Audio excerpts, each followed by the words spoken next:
Hi, I'm Tyler Thurman with Tyler Thurman Coaching, my transformative coaching practice.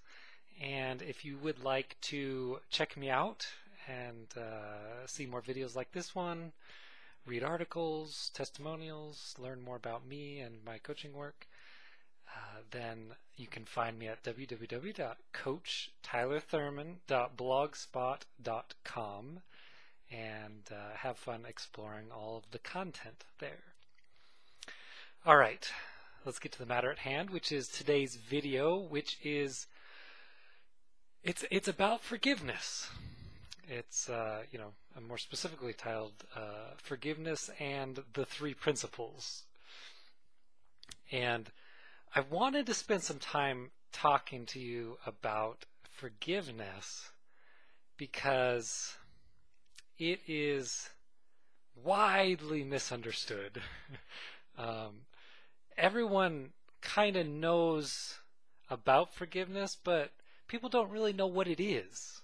We all just we hear that word and we nod in agreement that, oh yes, forgiveness is a good thing. It's a healthy thing. It's a valuable thing. But we don't really know how it is, and there's a lot of disagreement about how to do it, the process involved, if there is a process. And so I just wanted to spend some time talking about it, and specifically speaking about it from the perspective of these principles, these three principles of mind, consciousness, and thought, and kind of how they, when you understand them, what that means about forgiveness. What are the implications that these principles have on the whole concept of forgiveness? And so I thought it would be valuable. And also, a lot of people struggle with forgiving. You know, we hold on to resentments and heartaches and anger towards other people for years at a time, sometimes a whole lifetime spent, hating and resenting somebody else. Not a pleasant thing. So let's dive right in, shall we?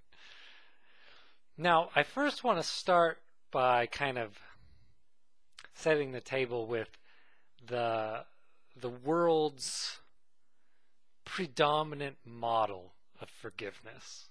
So my experience is most people, not everybody, but most people's version of forgiveness goes something like this. Something happens in the world, right? It's outside of our heads. There's some event or activity that took place. Usually, more specifically, it's some kind of activity to do with another human being doing or saying something that we don't like, right? It's, it could be just somebody slinging an insult. It could be some kind of maybe an infidelity within a marriage, a monogamous marriage. It could be physical violence, just about anything, you name it, right?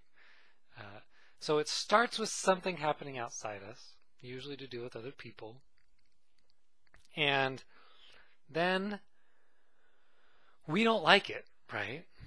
And we then get upset because we think they wronged us in some way, right? They did something to us. They hurt us. They damaged us. They broke our heart. They betrayed us. Any of those things usually lead to what we call resentment, which is nothing more than upset feelings directed at somebody else. That's all resentment is. And so we end up getting in this feeling of resentment, hatred, anger, betrayal, heartbreak, and we don't like it, but we do it typically this is very unconscious, right? But it's like in an attempt to punish the other person, right? I'm going to hold you in a light that is less than stellar, right? I'm going to think unpleasant thoughts about you. I'm going to sort of put you in the garbage bin of my mind and hold you there and not let you go. And so we do that, and some people are really good at kind of living in that misery and that resentment for long periods of time when it comes to other people. Now, if it's somebody that we interact with on a regular basis, it kind of tends to go one of two ways. The example I like to give is if you're in a monogamous sexual relationship with another human being, and there's kind of that commitment there and that understanding that I'm not going to have sex with other people, then and then somebody goes out and does that, right? Inevitably has sex with somebody other than their partner. That is taken as a betrayal, right? And then usually there's resentment. Now, it can go one of two ways, right? It can go the way of, oh, I really want to stay with this person, so I'm going to try to forgive them. And that usually it goes okay, right? It doesn't go that well. It's like we kind of flip-flop back and forth between, sort of trying to make what they did okay and at the same time kind of secretly resenting them for what they did to us. They betrayed us, they hurt us, they broke our heart.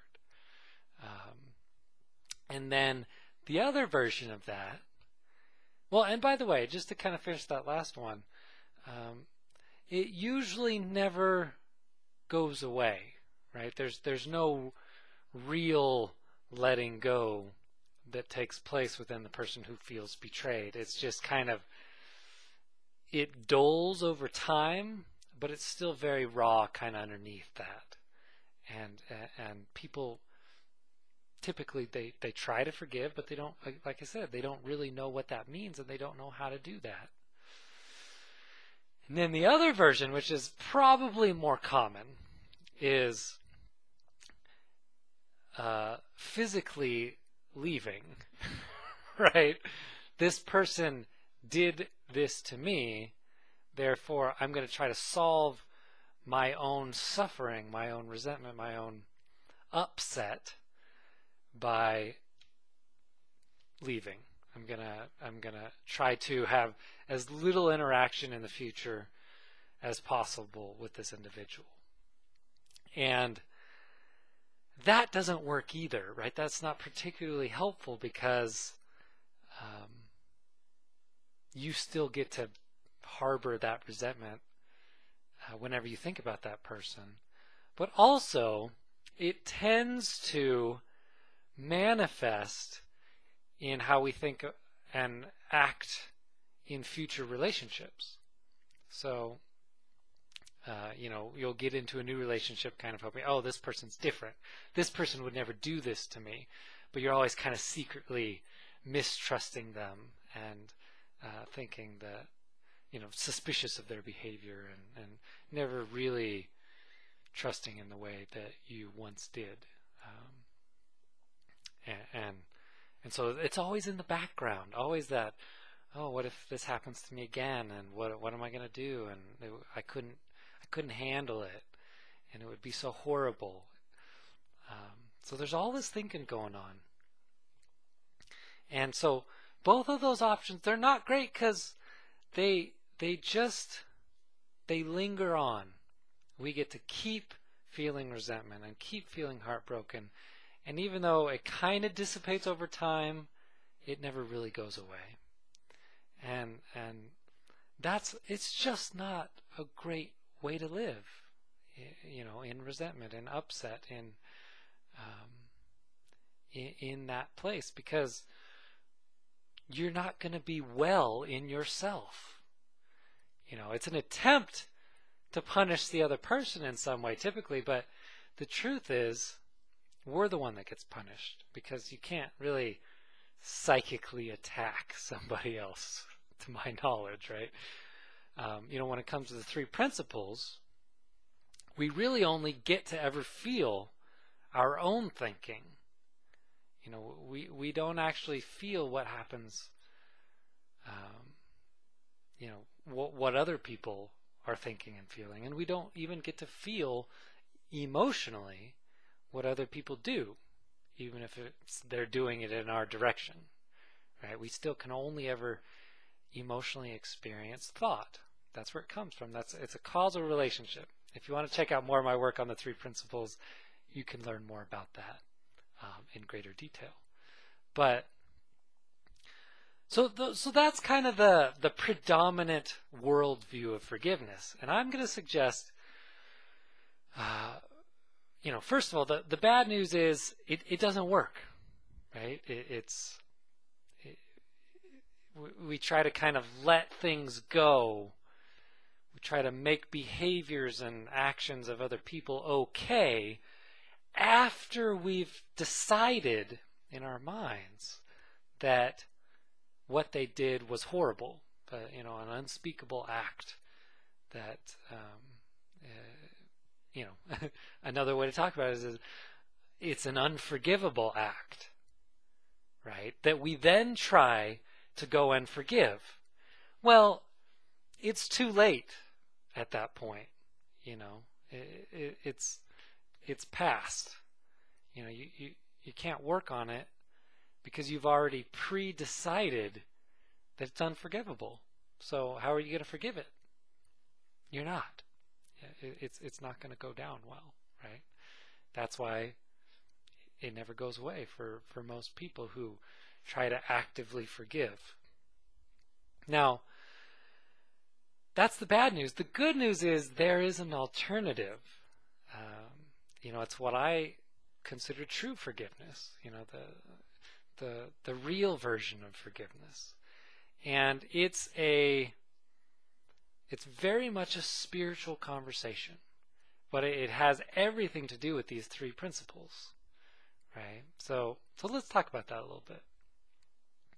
So true forgiveness it's nothing more and nothing less than seeing and understanding on a deep, fundamental, experiential level that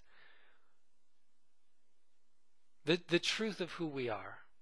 That truth is we are minds. We are these extensions. This is how I talk about it. We are extensions of this mind that we talk about in the principles that I sometimes refer to as the mind of God, which comes from the Course in Miracles, or A Course in Miracles is the title of the book. Which, by the way, if you want to learn more about true forgiveness, read that book. It's something that I read and study from every day, and it's completely 100% about forgiveness. It's a course in forgiveness. So here's basically how it works. If we are these spiritual beings, which a lot of people, we believe that we are, right? Not everybody does, but most people have a sense that there's more to us than these bodies.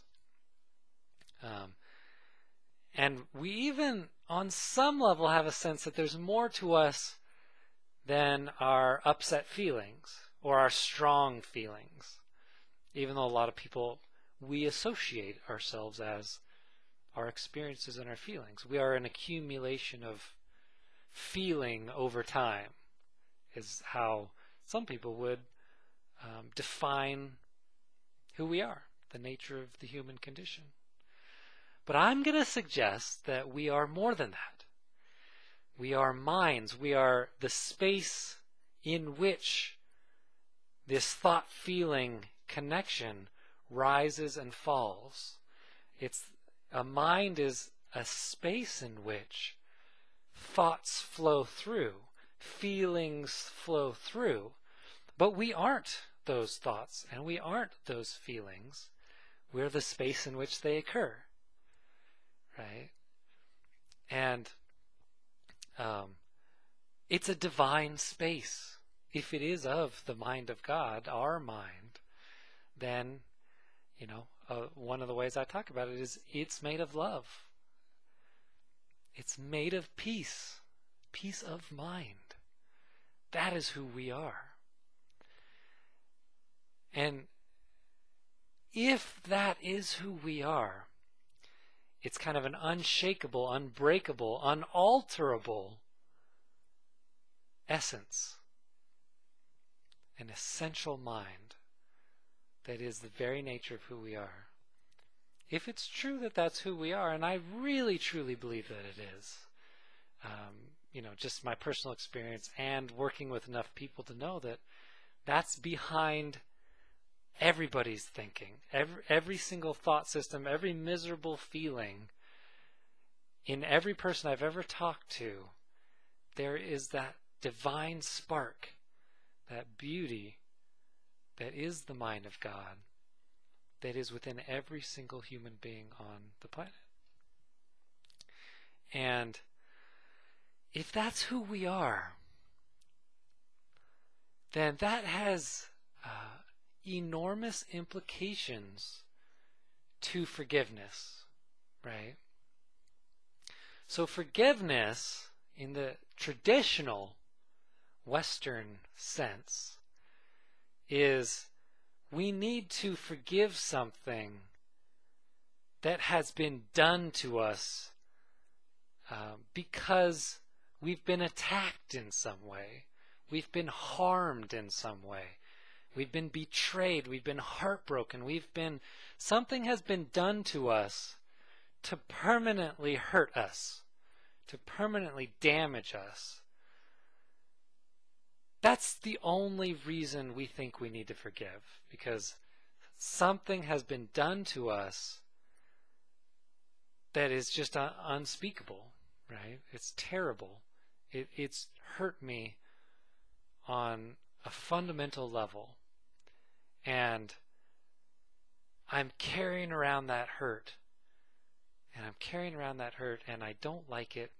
So I think I need to kind of, at the very least, let go of the resentment.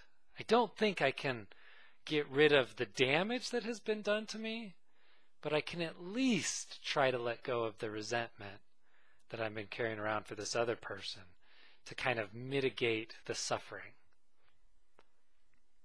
It's kind of the idea, right? So it kind of transforms the whole conversation if the true nature of who we are is unassailable. It's unattackable. It's unharmable. It can't be damaged. It is a spiritual essence that is untouched and unfazed by this physical existence, this physical world. So it kind of makes sense on some level that we would harbor resentment,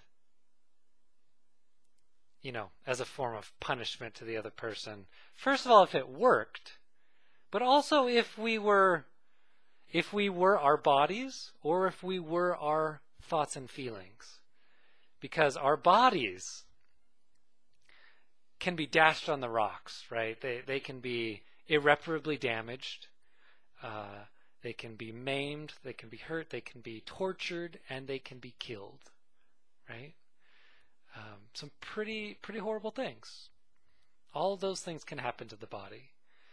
And if we were fundamentally just our bodies, like that's it, that's our identity, then we would be right to guard our bodies. And one of the ways that we guard things is with resentment.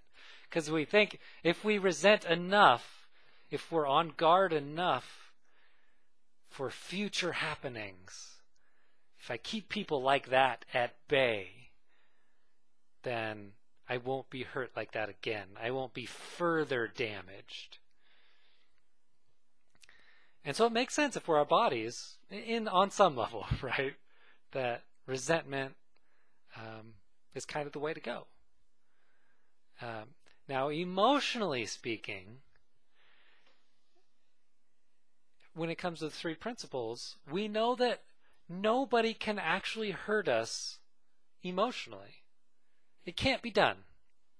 It seems like it can, but if you look at the principles closely, what they're telling us is thought creates feeling. That's it. It really is that simple. It's not somebody else's thinking creates our feeling. It's not somebody else's behavior, even if it's horrible behavior, even if it's physical attack and physical dismemberment, horrible physical pain, even if it's that kind of activity directed at us, even that can't it can't make us feel something emotionally that we don't think. We have to think it, otherwise we won't feel it, right? And nobody can cause our thought. Thought comes from mind. A lot of it comes from the ego mind, but that's a different conversation. Thought comes from us on some level. And so when it comes to our being emotionally damaged or destroyed is the word that some people use with me, or heartbroken, or betrayed. I've been emotionally betrayed. I can never trust again. That kind of idea. That's all made of thought. That's all thought created suffering. And so that actually has nothing to do with anybody else. Right? When it comes to the body, our body can be attacked, right? Emotionally, we can't be attacked. We can't be. But even then, that is irrelevant. So even if we could be emotionally attacked, we are not our emotional life. We are the observer. We are the mind in which those thoughts and feelings rise and fall. And there's something much more divine behind that, right? The divine mind is sometimes how we talk about it. And so, if we are essentially, our essential nature is, if it's unassailable, if it's unattackable, then even in the midst of suffering, emotional suffering, physical pain, even in the midst of that, who we are fundamentally is okay, is at peace, is one with love and God and every other person on the planet, that part of themselves at least. If that's us, then there is nothing to forgive in the traditional sense. The Course in Miracles says, I forgive you for what you have not done to me. You could do it to my body. You can attempt to do it to me emotionally. But nothing will ever stick when it comes to our spirit, when it comes to our divine mind. And if that is the true nature of who we are, then that transforms everything we know about forgiveness. Because forgiveness is, in the traditional Western world,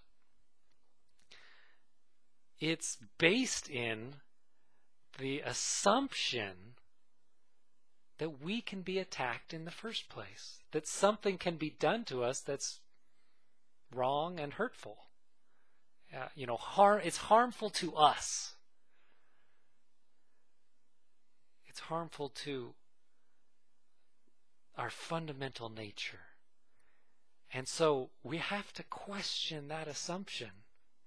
Can anything actually be done to us to harm our soul, to harm our spirit, to harm our mind, the big mind, not our little individual personalities, because those can be dashed on the rocks, right? Our personalities can be broken and harmed and insecure and neurotic and suffer, and they can be betrayed and feel heartbroken. You know, that's the personality, that's the ego. That can be damaged as far as I'm concerned. But none of that matters because we aren't that. We are something much more beautiful than that. And so when it comes to true forgiveness, it's really a conversation. It becomes a conversation of, well, who am I? If I am this body, then I can be attacked and killed and tortured, and I can be irreparably damaged, in which case, have at your resentment, right? Because that's kind of a coping mechanism. It's a protective mechanism. It's how can I hold this person responsible, and how can I keep other people like them away from me as much as possible so that I am not further irreparably damaged. But if I am a divine mind, a collective mind, if I am connected to every single human being through this mind, and it's made of love, it's made of peace, then nothing can ever be done to me that needs forgiving. So forgiveness then becomes a natural effect of seeing and identifying with the truth of who we are. That's it. It's, who am I? If I'm this spiritual being that can have miserable experiences from time to time, but even those are coming from within inside me. I can have miserable experiences, but that has nothing to do with me. It's just an experience. It's just a thought. It's just a feeling. Those can occur inside my mind, but they are not my mind. They're not the truth of who I am. It's just a thought, just a feeling. And when you begin to see that, in my experience, it's an experience of freedom. We are free from conditional peace. Right? Because we place conditions on our peace of mind. Oh, I can't be at peace because this person did this to me. I can't be at peace because my husband had sex with another person. I can't be at peace because this person hit me. I can't be at peace because this person raped me. I can't be at peace because this person, tried to murder me or my family. We place conditions on peace. I have to be resentful so that I can protect myself in the future, moving forward. But the only thing that needs protecting is our body, right? I'm not saying don't protect your body. By all means, do what you need to do to protect your body. I would never tell you to not protect your body. But I am suggesting that the truth of who you are needs no protection. That's the essence of forgiveness. If you don't need protection, you don't need resentment. And you get to be at peace. You get to be in love with life. Now you're still going to be resentful and feel hurt and have upset feelings from time to time. That's okay. It doesn't matter, right? Even the feelings, those strong feelings that you thought were the truth of who you were, because you felt them so often. Even those can't harm your spirit. They can't harm the mind. They're just taking place within the mind. That's it. So all you have to do is look to this thing we call mind. Look to this thing we call the divine mind, or God, or the mind of God, or spirit. Look to the truth of who you are, the unalterable truth, the beautiful truth. And forgiveness will be an effect of that. You will naturally begin to let go of those feelings that you were holding on to. Those feelings of resentment and heartache and betrayal and frustration, because we become life-proof. I mean, we already are. It's just that we believe that we're not. We believe that life can get to us. It can damage us. It can hurt us beyond repair. If we believe that, that will still be our experience. It just won't be true. So, just look in another direction. Open up your mind to a new possibility. Because it's there waiting to be seen. It's true. The truth is always there waiting to be seen. And so, as I'll kind of repeat, true forgiveness is nothing more than seeing you are this divine spiritual being that can't be harmed by the physical world. You can have miserable experiences. Your body can be hurt and damaged beyond repair, right? You can have emotionally distraught experiences of depression and sadness and grief and betrayal and heartache. You can have all that, and it'll probably occur for you. It still occurs for me sometimes. The only difference is I know that has nothing to do with the truth of who I am. And so forgiveness, it's really a conversation about truth, and more specifically the truth of who we are. And if you want to learn more about that, just keep looking in that direction. Now, if you want to learn more about that with me, then check me out on my website, www.coachtylerthurman.blogspot.com. Send me an email, coachtylerthurman@gmail.com, and I'm happy to have a conversation with you, a coaching conversation, a friendly conversation, to kind of point you in the right direction, or maybe we'll end up working together for a long time. Either way is fine with me, but just keep in the conversation. Stay in the conversation of who am I? What is the truth about me? And what is the truth about these other people that are doing things that seem to be directed at me from time to time? And it will transform your life beyond anything that you could have ever imagined. So I look forward to hearing from you, and with all the love in the world, we'll see you next time.